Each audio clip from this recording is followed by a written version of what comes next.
Hello! What are we making today? We're making garlic mayonnaise. Why are we making garlic mayonnaise, you say? We're making garlic mayonnaise because I want to make it.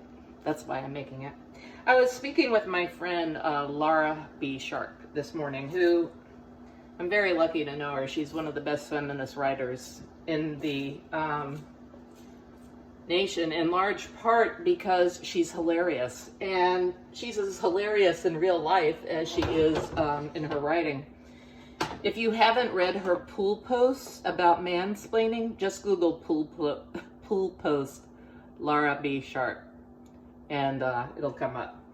I suggest you do that immediately. You'll be giving a gift to yourself if you've ever been, had your life explained to you by a man.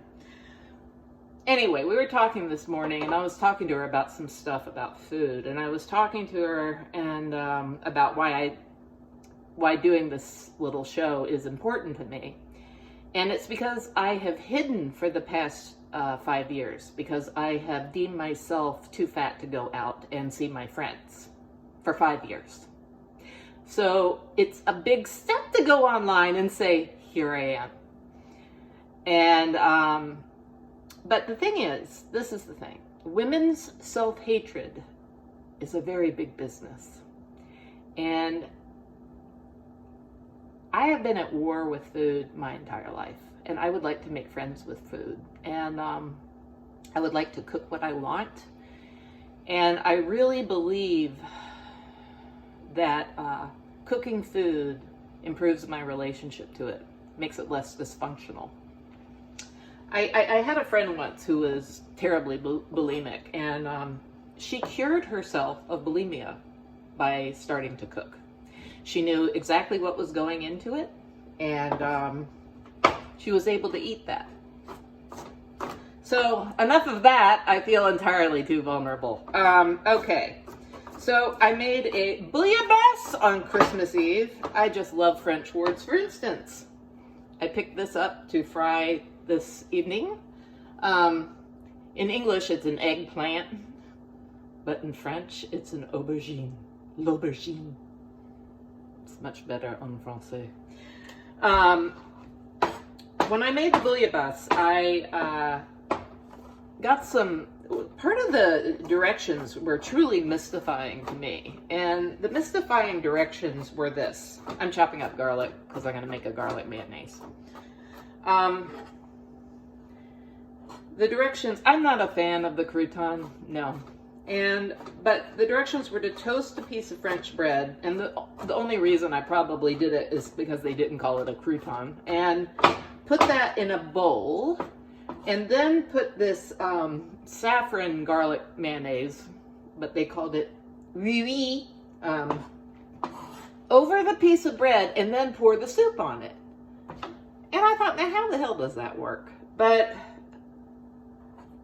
it's a rare thing, but I actually did follow directions. And let me tell you something, those French know what they're about.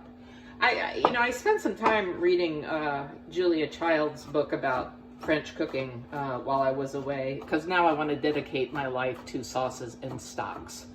And that will last approximately a week, but still, I feel very earnest at the moment.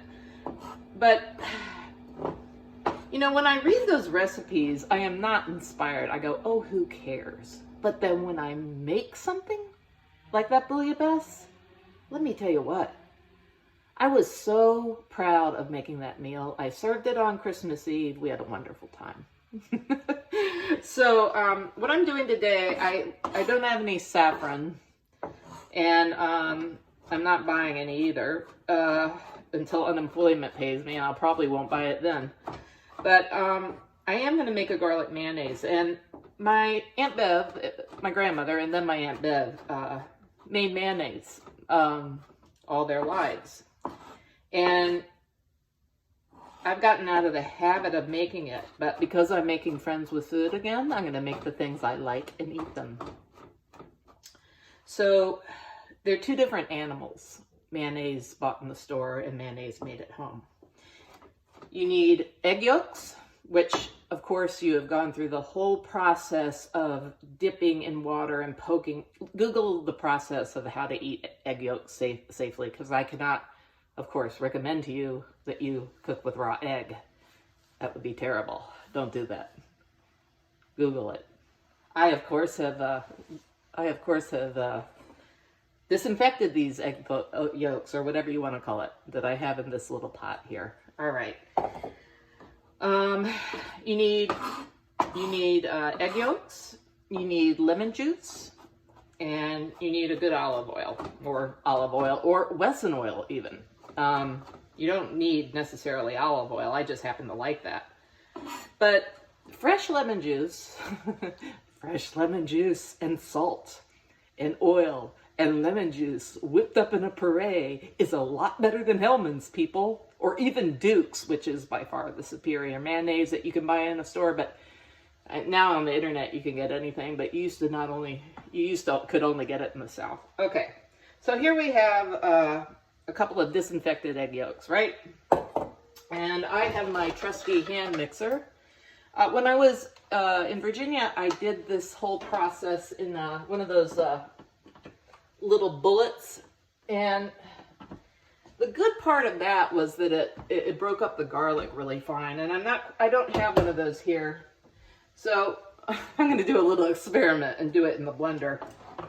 I'm hoping that my phone won't ring while we're doing this, because if it does, the video will cut off and then it'll just be a mystery. So I have chopped about 4 very large cloves of garlic. But if you don't need to chop if you have something that'll emulsify it, really. And I have the juice of 1 lemon here. I have another lemon standing by. These lemons are getting kind of ancient. I just bought a new bag. All right, so we're gonna put on the blender. Where's the top? Oh, here it is. Okay, I'm gonna put on the blender and see if that helps. So there's gonna be a really bad noise now.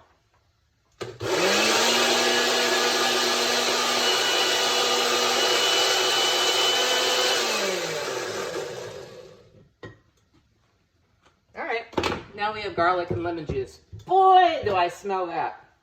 So on my mixer, which costs about $10. Oh God, you know, I had a little whisk. I had the whisk. Here it is. All right, I've got a little whisk thingamajiggy for this. So I'm gonna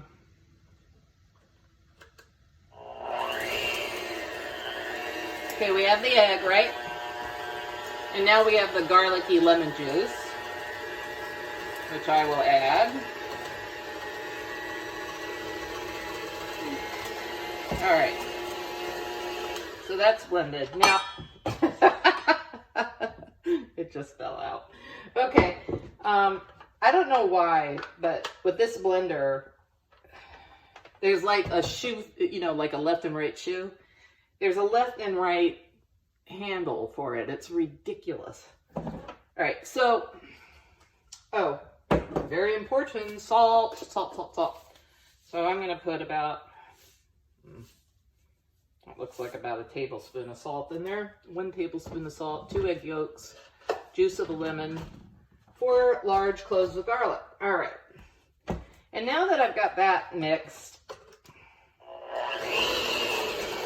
I'm gonna very slowly incorporate the oil at first. I can add more later. You do it just bit by bit at first.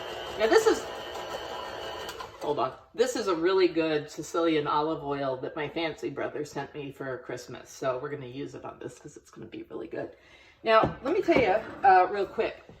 This will make an excellent base for Caesar dressing. Excellent. All you have to do is add some anchovy paste to it and you're in business. It'll be really good. Now, I'm going to make mine a little thick. So when you're making the Caesar dressing, you don't have to make it as thick, or you can, you know, it doesn't matter. But this will be superb for a Caesar dressing, okay? So,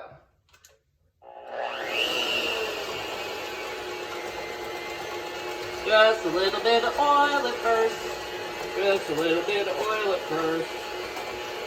It is now what we call emulsifying.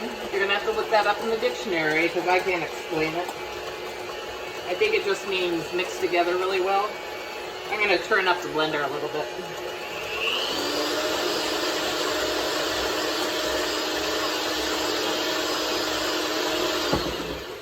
I have a feeling watching this is going to make really boring television, so I'm going to stop.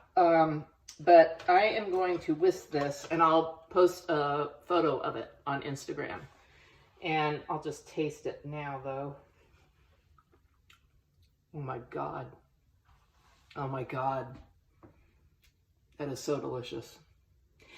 Really, if you make this and put it on anything, as long as it isn't sweet, I mean, you could put it on anything. Eggs, steak, chicken, Caesar salad, whatever. In the bouillabaisse, it will improve it immeasurably, I promise. All right. Take care. Try to make friends with your food.